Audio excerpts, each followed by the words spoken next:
Y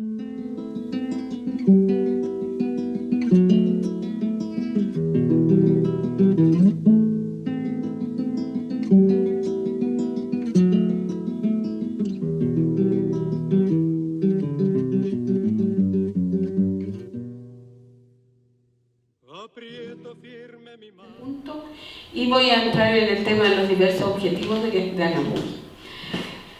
Ellos son: A. Mantener relaciones de intercambio y experiencias con otras asociaciones y organizaciones tanto nacionales como internacionales que digan relación con su misión y sus objetivos. Organizar y promover en el ámbito nacional e internacional congresos, jornadas, talleres, seminarios y todo lo que signifique la reunión de las mujeres en el sector rural. Y C. Elaborar propuestas que permitan abordar los impactos negativos del modelo patriarcal capitalista en las mujeres rurales sobre la educación, la salud, la cultura, el trabajo en el campo, la agroindustria y particularmente en lo referido a las condiciones de precariedad y flexibilidad laboral en las que nos encontramos. Para cumplir entonces con estos objetivos, tomamos en cuenta la transversalidad de la formación en Anamuri, que es la letra B de esos objetivos, y también uno de los instrumentos metodológicos de la capacitación para las socias y dirigentes de la organización. Porque si la entendemos como educación social, como un proceso de transformación de la sociedad, entonces veremos que todas las experiencias prácticas pueden convertirse en una formación, en una herramienta para las mujeres. Gabriela Mistral, la grande, la nuestra, ya lo decía en su prosa de oración a la maestra: Señor, tú que enseñaste, perdona que yo enseñe, que lleve el nombre de maestra que tú llevaste por la tierra. Dame el amor único de mi escuela, que ni la quemadura de la belleza sea capaz de robarle mi ternura de todos los instantes. Maestro, maestra, hazme perdurable el fervor y pasajero el desencanto. Arranca de mí este impuro deseo de justicia que aún me turba, la mezquina insinuación de protesta que sube de mí cuando me hiere. No me duela la incomprensión ni me entristezca el olvido de las que enseñé. Pone en mi escuela democrática el resplandor que se cernía sobre tu corro de niños descalzos.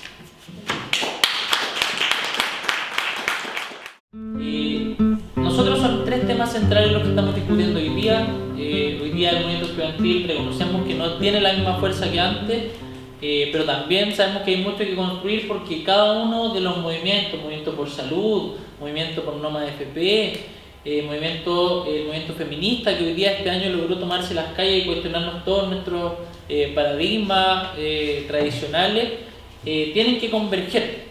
Y tienen que converger entendiendo que hoy día el problema es el modelo neoliberal que genera síntomas en diversas áreas de nuestras vidas que están asociados a la mercantilización, uno, y segundo, a la precarización de nuestras vidas. Entonces, hoy día nosotros levantamos una agenda que tiene tres elementos centrales. Por supuesto, uno, educación no sexista, ha sido el tema central de este año, y ahí donde también hicimos un análisis de que el 2011 nos equivocamos. De alguna manera hicimos educación gratuita, laica, de calidad, democrática, y a eso le faltó algo súper importante que tiene que ver entre hombres y mujeres, y bueno, y también las diversidades sexuales, no exista discriminación, no exista opresión, no existan lógicas patriarcales, y eso nunca lo cuestionamos. Hoy día nuestros currículums están hechos de tal manera que toda nuestra bibliografía son principalmente hombres. Hoy día nuestros currículums están hechos de una manera en que las mallas curriculares también tienen una orientación clara de un sesgo de género. Y así yo creo que hay una serie de elementos que tienen que ver al final con el cotidiano. En la sala de clase, cuando una compañera muchas veces se enfrenta a ciertas situaciones de no ser valorada de la misma forma que un estudiante, pese a que puede tener mejor rendimiento, porque al tiro o tiene que mostrar el doble o de alguna manera tanto la discriminación como el acoso que se ve en nuestras universidades es una tónica constante. Y hoy día yo creo que el desafío que tenemos es ver cómo vamos a ser capaces de integrar esa demanda dentro de la demanda histórica del movimiento estudiantil, pero no como un agregado más, sino como uno de los elementos centrales y ahí estamos tratando de ver cómo se hace eso. No tenemos la respuesta, pero sí sabemos que nos hemos equivocado mucho antes.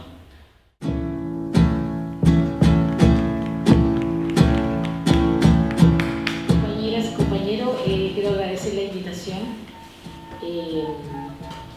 Yo vengo del área de subcontrato, soy trabajadora de call center. Llegué a un call center producto de mi separación.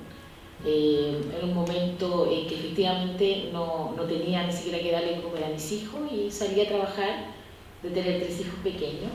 Por lo tanto, llegué al call center como muchas trabajadoras en este país, con la necesidad imperiosa de mantener un trabajo.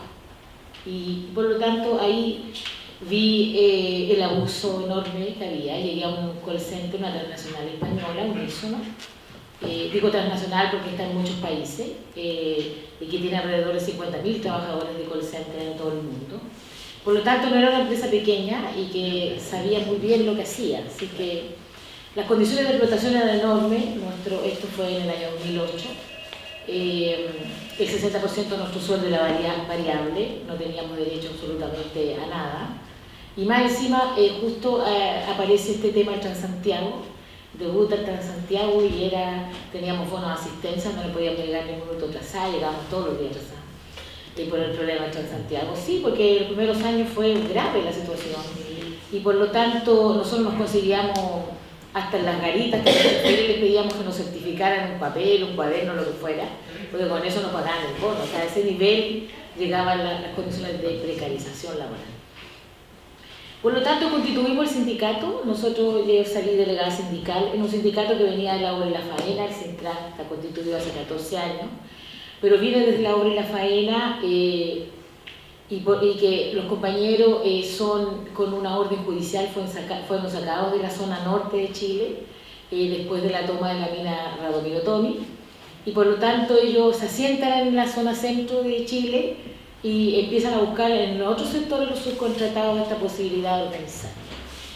Y justamente llegamos nosotros, el primer call center que se organizó allá, y llegamos sin saber absolutamente nada, y ahí fuimos aprendiendo un montón de cosas, pero que finalmente esta visión de sindicato, esta visión de la organización, la unidad y la lucha es la que nos sirvió para pararnos como sindicato interempresa aún en diferentes calls, porque ya tenemos 9 calls organizados, como un sindicato empresa más, pero la diferencia es que somos muchos más. Y dentro de esa cosa nosotros, la educación para nosotros es fundamental. Y cuando hablamos de educación, de formación y de capacitación, no hablamos de esta educación de mercado, no hablamos de la educación que nos instala el sistema, sino que hablamos de la educación que como organización también somos capaces de generar. Sin duda, uno de los graves problemas de los trabajadores y las trabajadoras en Chile, y nuestro problema también como organización sindical, es que las compañeras y los compañeros no saben ni siquiera leer la liquidación de sueldo, porque esa es nuestra realidad. O sea, cuando nosotros vamos a un lugar, a organizar un lugar, los compañeros no saben ni cómo le pagan a la empresa. O sea, ese es el nivel de desconocimiento de nuestros derechos. Por lo tanto, lo primero que nosotros hacemos es educar, ¿no? Educar cuando organizamos a las compañeras, a los compañeros. Y nuestro principal motor de la organización, como sabemos que es muy difícil hacer la asamblea afuera, como sabemos que es muy difícil hacer la asamblea en la sede sindical, nuestro principal motor de educación es dentro de la propia empresa, es dentro del centro laboral. Nosotros, al menos en los sectores donde estamos organizados, propiciamos tomarnos el espacio de la empresa en términos de poder realizar ahí los procesos educativos. Nosotros hacemos formación y capacitación al interior de la empresa, hemos llevado a nuestros abogados, hemos llevado a otros dirigentes a capacitar en un montón de temas, especialmente normas laborales, especialmente hemos creado protocolos de acoso laboral, protocolos de acoso sexual con las compañeras en las asambleas, hemos aprovechado esa instancia, en la huelga, en los momentos en que la huelga está tranquila y efectivamente la cosa ya está un poco más relajada, que generalmente es como la hora de almuerzo, aprovechamos esas horas de capacitar, aprovechamos esas horas de efectivamente de poder relacionarnos bien con las trabajadoras, con los trabajadores, entregar elementos para que las compañeras y los compañeros con conocimiento podamos ir definiendo nuestro camino en la huelga misma. Entonces, que la hemos dotado de varias cosas. Nosotros como organización señalamos que una huelga no se gana pidiendo plata en la calle, ni tocando silbato, ni con un lienzo. La huelga para nosotros se gana por el paro de la producción. Y para eso el sindicato tiene que prepararse, para el paro de la producción. Si no, la huelga no existe. Con servicios mínimos o sin servicios mínimos, la huelga no existe si no hay paro de la producción. Por lo tanto, el proceso de educación de los trabajadores y las trabajadoras tiene que ser, y es algo que nosotros hemos desarrollado bien, tiene que ser desde el comienzo ese proceso de negociación colectiva. Porque la negociación colectiva tiene muchas estrategias, y si uno no desarrolla esas estrategias con la asamblea aprobada por todos, tiene muchas posibilidades de fracasar en ese intento de negociación. Entonces, por lo tanto, cuando uno va a negociar y uno se va a una huelga, uno va a ganar. Uno no va a perder la huelga, no va tristemente a estar 30, 40, 60 días en una huelga, porque efectivamente eso significa muchas veces perder. Y esa fotografía fue tomada en una movilización que se hizo con la tercera recuperación de tierra que inició el abuelo, porque en esa época estaba la reforma agraria, pero la reforma agraria no consideró la tierra para los mapuches.